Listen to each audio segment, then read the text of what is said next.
Great. So you mentioned, you just mentioned that it's a good idea to be optimistic when you don't have much information. What if you've read a bunch of Yelp reviews? Or like maybe a more serious example was I was applying for a job at a company and I thought it seemed fine until I went on Glassdoor. Right.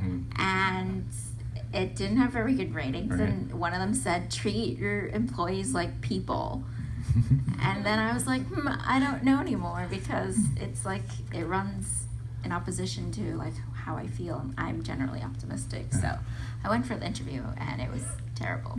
So Okay.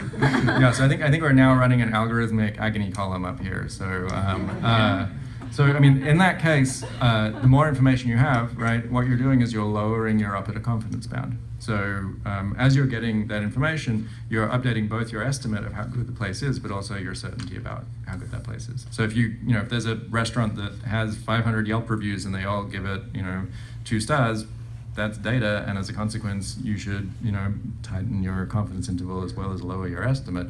But if it's only got 1 review and it's got 2 stars, then you say, well, I got 2 stars, but it could have just been a mean person, and so maybe that one's more worth trying, right? As a consequence of the fact that you just have more uncertainty about it. So I think you want to combine all of those sources of data to compute your confidence interval, and then be appropriately optimistic, not wildly optimistic, but just appropriately optimistic based on the amount of certainty that you have. Yeah, some question over here.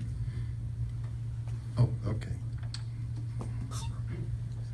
You mentioned about utility functions and the question of what we should value. One of the senses I get is that people are vulnerable to pressures from external values, and so they buy shiny X instead of, say, donating the money to UNICEF. Any suggestions of algorithms for finding out what we value and discovering what we should value? I mean, this is obviously a hugely important question that I feel like in some ways is one of the critical questions of not even the book, but just society. But the first example that came to my mind when you asked the question was a very trivial one, but I think it's a revealing one, which is for those of us with smartphones, there's this thing called app badges, which is like a little red circle appears with a number in it. And so this to me is extremely toxic, and I highly advocate that everyone turn off app badges, just full stop. And I think one of the reasons is that they represent kind of a false metric of, what you should be doing. So in the scheduling chapter, we say, if your goal is to minimize the number of outstanding things, and you consider all of the things equal, then you should follow what's called SPT, shortest processing time, which is literally just do all of the easy things first to get that number down. And so if you think about this in the context of email, if you have this giant red number that just represents the number of unread emails, then psychologically, you're just going to want to reduce that numeral as much as possible. And the correct way to do that is to do all the easy stuff and to put off all the hard stuff. And so I think this is a case where we sort of misdiagnose, why am I sort of procrastinating these, important emails? In some ways, it's not that we have a faulty approach to the problem. It's that we have the correct approach to the wrong problem. I know Steve had a question here.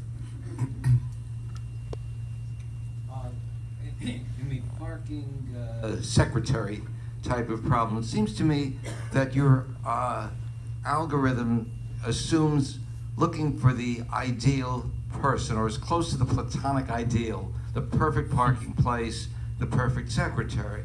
But for many of us, the solution is good enough. How would you use your algorithm to find a good enough solution rather than the ideal solution? So as I was saying when we were talking about the secretary problem, this is really a problem that mathematicians have gone crazy with, and so pretty much any version of this problem that you can come up with, they've got an answer for. So there are other versions of the problem where you say, rather than maximizing the probability of finding the very best person, what I want to do is maximize the expected rank right? So I rank all the people and I want to maximize the average of those ranks. And then for that, it turns out there's another algorithm for doing that.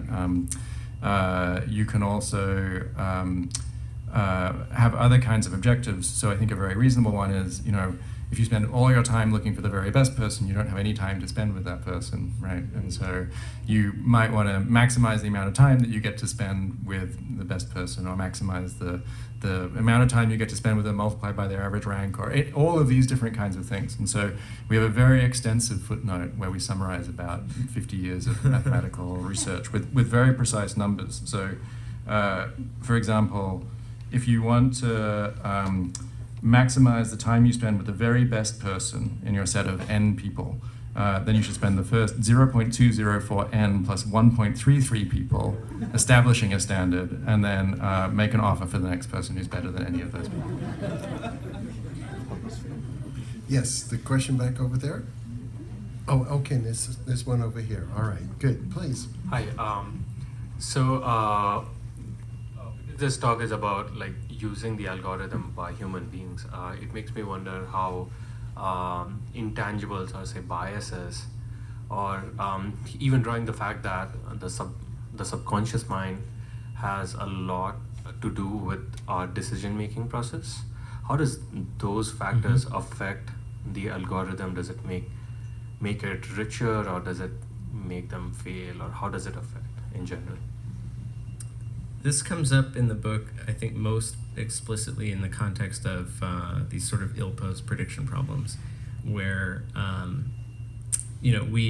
this Copernican principle that you just double the length of time that you're expecting, that comes from making certain assumptions about the distribution of possible lengths of walls, and if you think about applying the Copernican principle, I encountered a 76-year-old man, therefore I assumed that he would live to be 152 years old.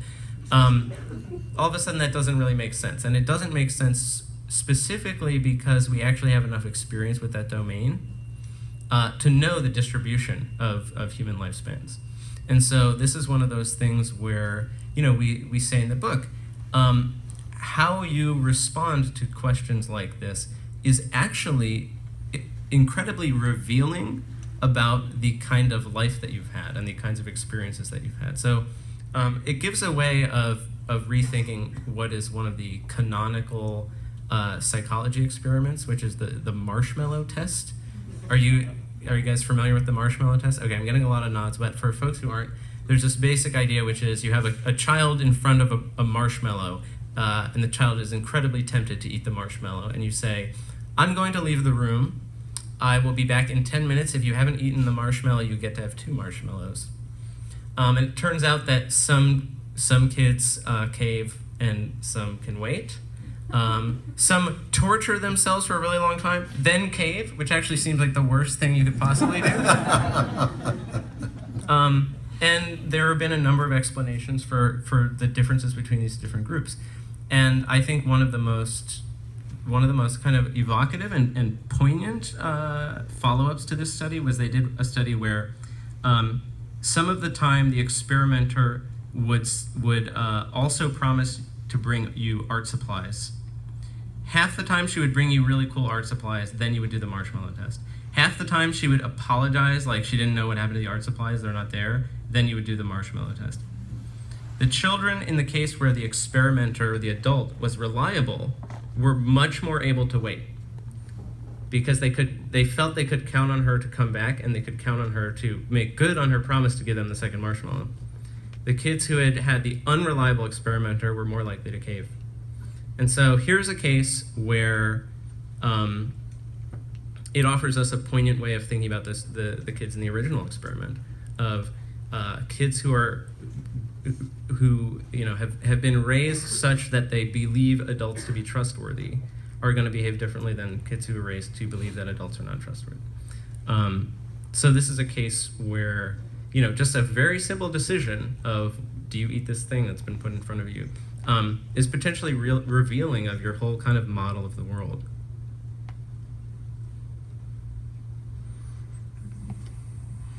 Hey, I was really interested in the concept of computational kindness, and I hadn't really thought about it that way before, and I guess I had a question, or maybe it's two questions around it. So one is, you raised about the concept that it might violate social norms, and I'm wondering actually if you would kind of model in a cost to the violation of social norms so that it's often actually best not to do the thing that's kind of optimal in the abstract, but rather the thing that's optimal in context. And then second question, I think it kind of ties back to that, you raised this concept of what makes us human. And so gratuitous social theory reference, I think Adam Smith says it's actually like sympathy, empathy, ability to model other people that makes us human. And so I'm wondering if you think it kind of removes some of that to try to always minimize cognitive cost of modeling other people. Yeah, those are great questions. So the first of those, that sounds great. Yeah, you should work on that. So I think, and I'm kind of serious about that, because I think there's a broader idea behind this book, which is to say, hey, look, let's start thinking about these everyday problems with a computational perspective, and here's a bunch of answers in terms of specific versions of these problems, but it's really open to then say, is this really the right way of characterizing this problem? And then maybe there's a better way of doing this, and then when you do that, you get a different result, and then you can try that out, and I think sort of iterate on it. And I think that's definitely an ethos that we'd like to encourage.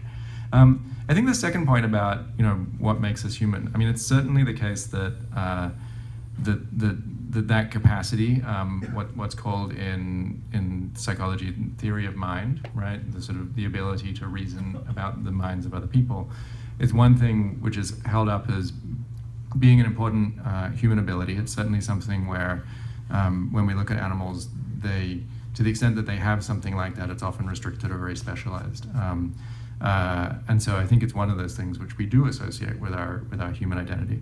But the other side of it is that doesn't mean that we have to be exercising all of our computation on it all the time, right? I mean, I think there's in the same way that you don't want to use all the cycles on your computer, keeping track of what's going on with the keyboard or something like that, right? So that your computer is free to do all sorts of things like play games and do math for you and run interesting simulations and learn neural network models or whatever it is that you want to use your computer to do. I think there's a similar kind of principle here, which is that if you can reduce the computational friction of everyday life a little bit, then it gives you, more cycles that you can use for yourself. There's actually an interesting movement in computer science, what's called human computation, right? So if you've seen things like Amazon Mechanical Turk, right? This is a site where people can put up tasks and ask people to do them for them, and then they're having people do it instead of computers, and then they're trying to think about, well, how do we sort of, talk about, measuring human computation? Or if you've ever done a CAPTCHA on a website, if you've seen the reCAPTCHAs, which have, like 2 images, and they say, write down the numbers which appear in these images, what they're actually doing is using human beings to do computation for them that they can then use to train their machine learning systems so they can do a better job of recognizing numbers that appear in images, right? So computer scientists have caught on to the fact that your cycles are valuable, right? The computation that your brain is doing is something which is worthwhile and they'd like to exploit. And we're providing you with strategies that you can use to reclaim your cycles from some of the unproductive uses that they might be put to in the course of everyday life. You have a question down here. Yes, go ahead. Yeah, that was actually a great lead-in. So that was a great lead-in because you're suggesting using algorithms to optimize things in my everyday life. And as a computer scientist, I know that a computer is way better at doing algorithms than I am. So taking those 2 pieces of information, the next logical step for me is I should just write computer programs to decide everything for me. So I guess first question is that what you're suggesting? And then a follow-on, if not, is there like a philosophical reason in the difference between how I understand problems and how computers understand problems that wouldn't allow that to be, I guess, realistic? Well, your question of why don't I just plug all these things in, is a great promo for Tom's and my upcoming startup, Apps to Live By.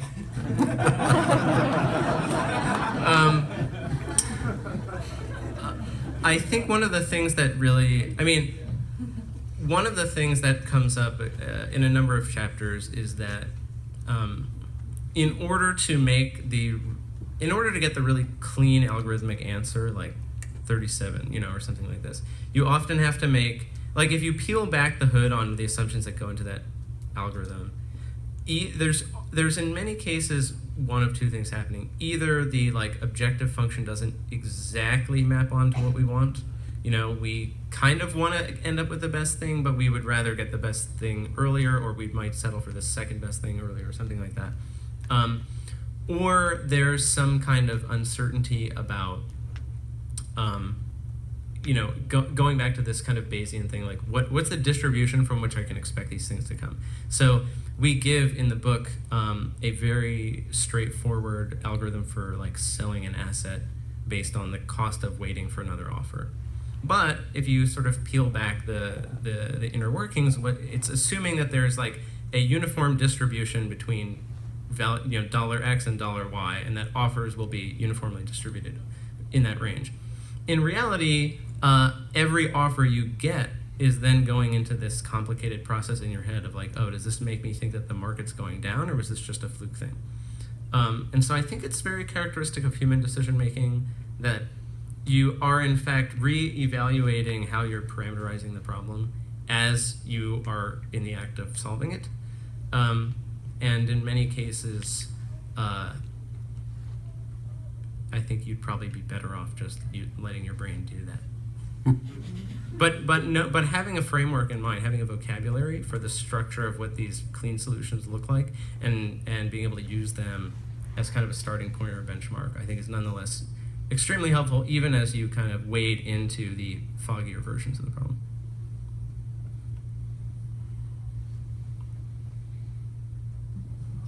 So you said the numbers about 37% in case of secretary problem. So that applies to a finite n. But in case of relationships, how do you find n? Let me Where do you stop? How do you actually determine the 37% of? I'll find. I can stall while you find the end note. Yeah. Okay, so I got it. Right. Okay, so if the number of applicants is equally likely to be any number from 1 to n, so basically you set an upper bound and you say, I got this range, I don't know what it is, then the optimal rule is to view the first n over e squared. So that's about 13.5% of n, and take the next candidate better than the best so far. If the number of applicants is potentially infinite, but the search stops after each applicant with probability p, the optimal rule is to view the first 0.18 over p applicants with a 23.6% chance of success. You can supply your own value of p. Okay, we had a question over here. Yeah, go ahead. A common problem that people have again in San Francisco is how to split the rent of an apartment. For the rent splitting problem, envy-free rent solutions have come out recently. I'm not sure if they're in the book, but after that came a nonprofit group of mathematicians that decided that they would try to make the world a better place by making this algorithm available for people who are not mathematicians to use to split rent. They're growing, but I'm curious, is there other ways that you see the researchers that are coming up with these algorithms kind of putting their efforts to bring these solutions to the rest of us? Yeah. So you're talking about the split it? Yeah. So that's a great example. So this is a website where you can put in, basically each person enters information about how much they value each room, and then it can provide you with a sort of optimal division, right, of assignment of rooms, and then how much each person should pay for it. And so, it's doing something which is similar to the kinds of things that Brian was talking about in terms of, taking the computation that you have to do about, well, if I did this, I did that, is trying to sort of turn this problem into one where it's a matter of just declaring your interests and then allowing the computer to solve that problem. And there's a way in which that utopian world that Brian was talking about, which builds on the revelation principle, would like to do that for every problem that we face, right? One way of getting an intuition for how that might be possible is basically the way that you can prove the revelation principle is to say, assume that every person has a perfectly trustworthy agent, right? So you can imagine that you've got someone to whom you're willing to disclose all of the facts about, I'd be willing to pay this for that, I'd be willing to pay this for that, I'd be willing to pay this for that, and so on and so on. Then everyone has these perfectly trustworthy agents, and then those agents go off and then they negotiate in an optimal way, and as a consequence they end up with a solution, and that comes back to everybody, and now everyone's happy, right? So what it's doing is essentially offloading the computation that would otherwise be inside your head into the problem. So it's sort of taking the computation out of your head and putting it into the task that the agent is performing, and then that's something which then the computer can solve for you. So I think that those kinds of things are, as people work out other similar kinds of scenarios for dealing with other sorts of problems, I think there are going to be more computational tools that you can use for doing those sorts of things. But I think that's one of the best examples of researchers who are really engaging with that kind of goal. There are a few others, and I can tell you more about them later. One interesting question that comes up in the context of fair division, which we've actually been talking to the people at that group about, is the extent to which the solutions that those algorithms find are actually ones that people find satisfying. So those solutions are derived with an assumption that you need to have something like fairness, which is mathematically defined. But there's been less work which is actually looking at, if you give people a range of different kinds of solutions, how satisfied are people with those solutions, and whether those mathematical properties that are used in optimizing those solutions are actually the things that people end up thinking are the things that constitute optimal solutions. And so we've been talking with them about doing something to look at that more carefully. All right, we'll take one more question over here. So in computer science, algorithms are frequently studied in tandem with data structures, and so I was wondering if you had any thoughts on sort of how that other part of computer science might have implications for human thought as well. Yeah,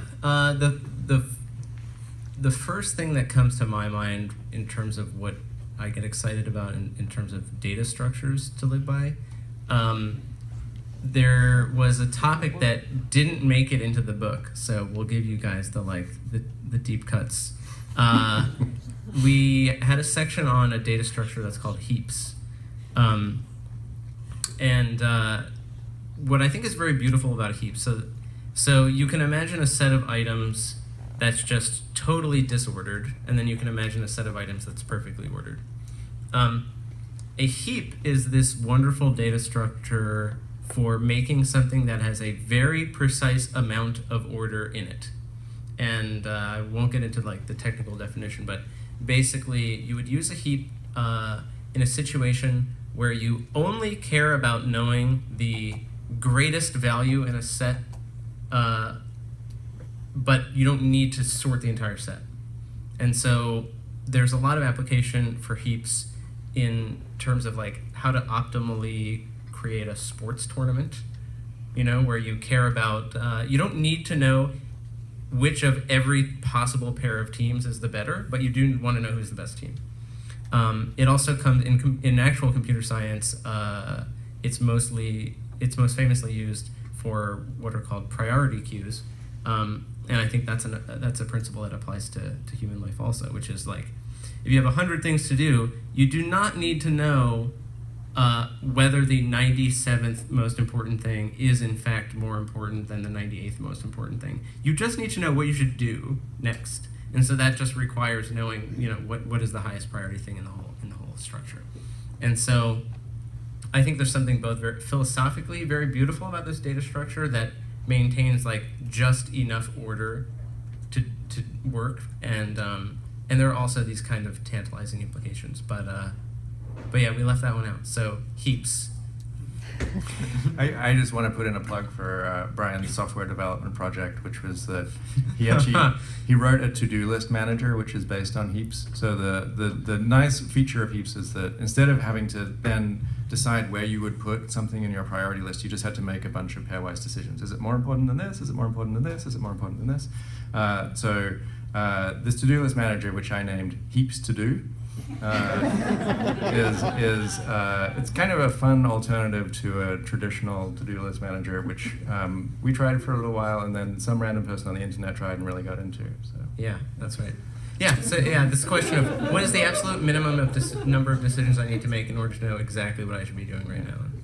I think the great value of what you're doing, and I think it's been suggested already, is this whole notion of the perfect can be the enemy of the good, and very much moving us into a direction where we are actually doing things that are good and sensible in the time that we have. Brian Christian, Tom Griffiths, and the book is The Algorithms to Live By, Computer Science for Human Decisions. And there are plenty of copies there. And I assume you're going to be around for a little bit, and perhaps they'll sign your book after you buy it. And at the same time, I want to thank you for joining us for the Consciousness and Technology series. And I was delighted to see so many hands up for being their first time at CIIS. I hope now that you have found us, you will continue to look for us in the other variety of things. But could we have a tremendous round of applause for these two people?